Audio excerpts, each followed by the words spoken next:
Welcome to PreciousMetalsInvesting.com. My name is Ted Sudol, and I have the pleasure of having as my guest today Paul Mladjenovic.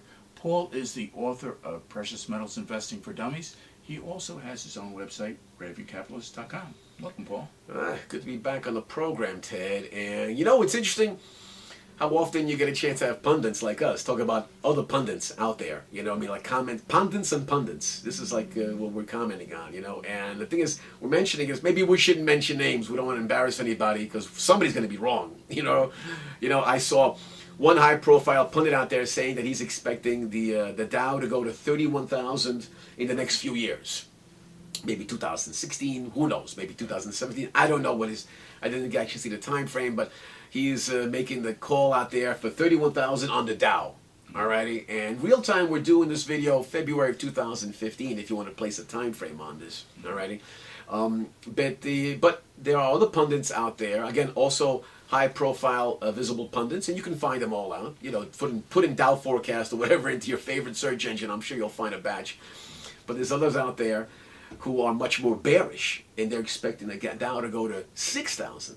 So talk about a wide, window, all right, for folks out there. Who would you listen to? Okay. Well, the thing is this. First of all, we have to understand that in the stock market, in prior videos, I've talked about how supply and demand is a function of many things. Most of us think that supply and demand is a function that's in an old, dusty textbook. But it's alive and well in the economy, it's alive and well with currencies, it's alive and well in many corners of the landscape that we need to tune into, because this is an important key. And the thing is, and stocks have a finite supply. And if you have more and more investors buying it, then of course the price will go up. So the thing with stocks is that, if people are confident about an economy, like say the United States, let's take American stocks for example. If people are confident about the economy, they think it bodes well, or they feel that the rest of the world is falling apart and they want to flee to some more better venue, then the price of American stocks will go up, right? Because that's the essence of it.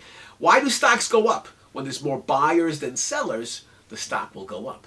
Well, what happens in a crisis when the stocks are collapsing? Well, that means you have a hell of a lot of sellers and very few buyers. So again, that same mechanisms fall into place.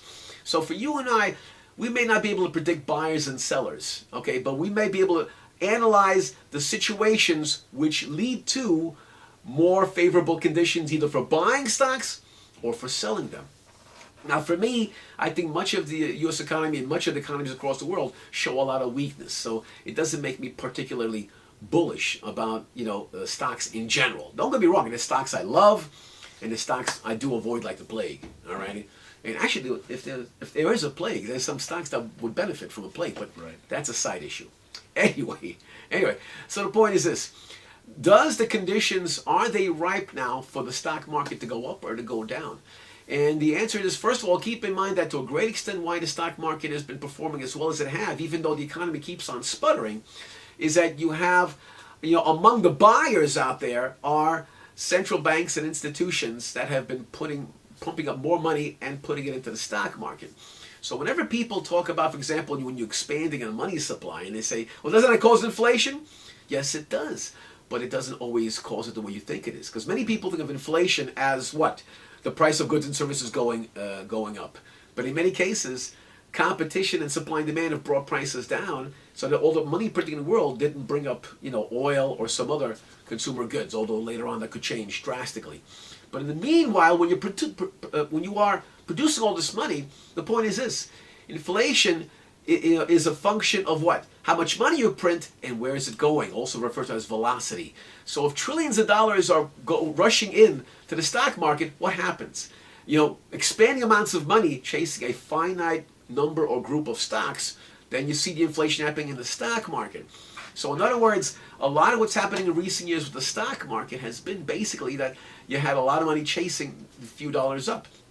So both of the forecasters out there causing it to plummet or causing it to rise, I can see cases for both of those.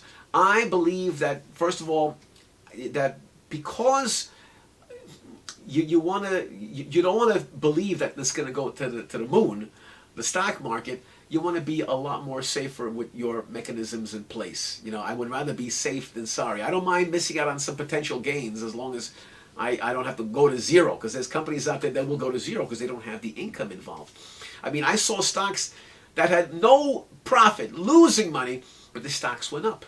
Why would that happen? Because the price doesn't go up because the company is losing money or not.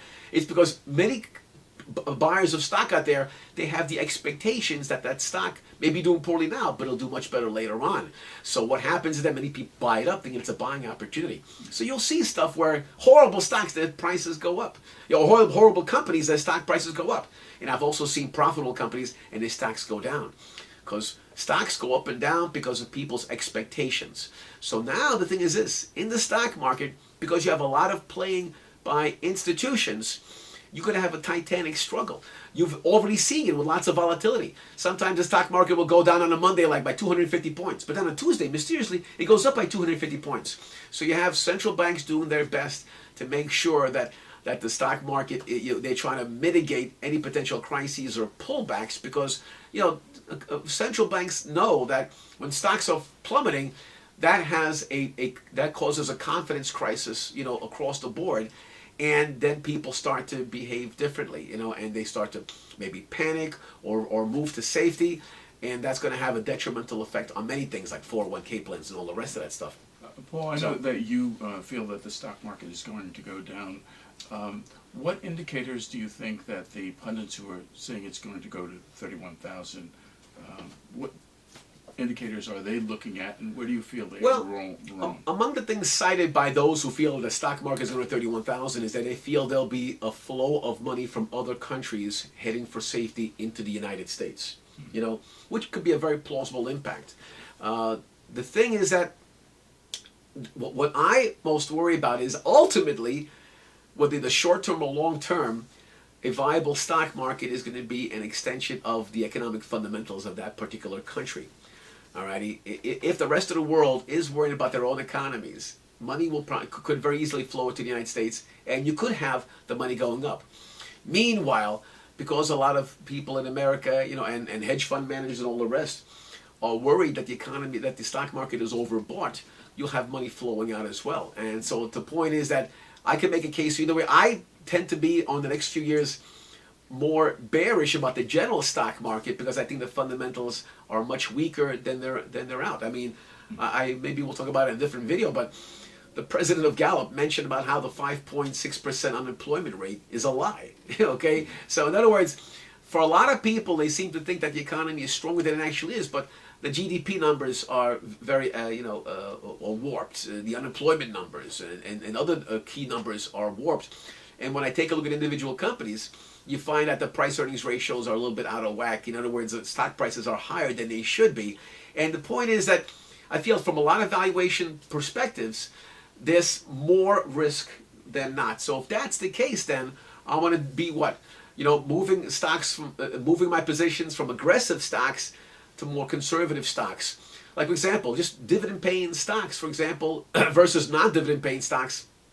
That alone is a safety mechanism, and I think people should go there, really. I mean, because think about what people will keep on buying, no matter how good or bad the economy is, no matter if the stocks are up or down, people will still be buying food and beverage and they're turning on their lights, etc. And people know I've mentioned this in prior videos because I think this is where it is. Investing is a long-term pursuit. So for me, if you keep on sticking to value and more conservative companies who have a tried and true profit in sales and have the last few years, and their prospects are they're going to keep on selling, and they're having a good profit, long-term investors, whether the stock market goes to 31,000 or to 6,000, accumulating good companies, but again, be diversified too. Sure, having bonds and savings accounts, whatever, but long-term, I'm generally optimistic about some segments of the economy, but I do think that the general stock market is in danger of a sharp pullback the next few years. Okay, so talk it over with your financial advisors. You're better off going to more safety, because I think the aggressive stuff out there is out on a limb. So we'll see. We'll find out. All right. So stay tuned. We'll have more about this down the road. Absolutely. Well, Paul, thank you for being with us today at preciousmetalsinvesting.com. Make sure you visit Paul's website, ravencapitalist.com. See you next time.